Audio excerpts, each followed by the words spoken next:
बिस्मिल्लाहिर्रहमानिर्रहीम अस्सलाम वालेकुम। कैसे हो आप सब? आप सबको मेरी जानिब से ईद मुबारक। मैं लेकर आई हूँ चपली कबाब स्पेशल पिशावरी चपली कबाब की रेसिपी, जिसके लिए मैंने ले लिया है ये 2 टेबल स्पून पिसा हुआ अदरक है, 2 टेबल स्पून लहसुन पिसा हुआ है, ये 2 टेबल स्पून सफ़ेद ज़ीरा है कुटा हुआ, 2 टेबल स्पून कतरन लाल मिर्च है, 1 टेबल स्पून पिसा हुआ होममेड हमारा गरम मसाला है,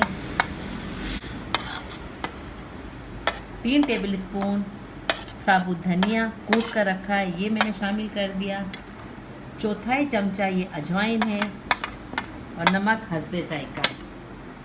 इसके साथ ही ये ले लिया है 8-10 हरी मिर्च है बारीक कटी हुई, 1 गड्डी पुदीना है, 4 टेबल स्पून अनारदाना है, 1 गड्डी हरा धनिया है। बिस्मिल्लाहिर्रहमानिर्रहीम। अच्छी तरह से मसाले मिक्स कर लेना है और इसको तकरीबन 4 से 5 घंटे तक रख देंगे।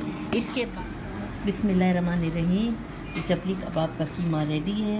इसमें से मैंने हाफ़ निकाल लिया है, ये 2 किलो का मैंने बनाया है। इसमें से मैं आपको हाफ़ बना के कबाब बता रही हूँ।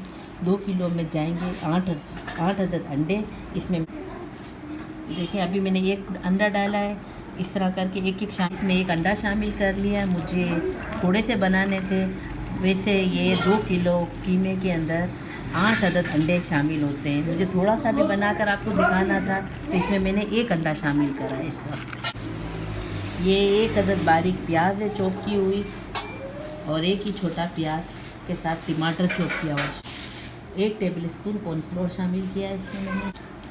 देखिए अच्छी तरह से ये मिक्स कर लिया है। चपली कबाब बड़े मज़ेदार तैयार होंगे, इसे बनाएं और मेहमानों से दाद वसूल करें। वैसे तो मैंने ये इतना है, ये मेरी हथेली में आ गया है बिल्कुल। ये देखिए है ना, माशाल्लाह अल्हम्दुलिल्लाह। नज़र आ रहा है ना आपको? ये पतले पतले बनाइएगा।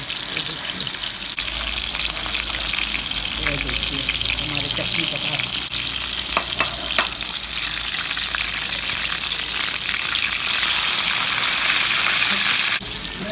तमाम फ्राई कर लेना।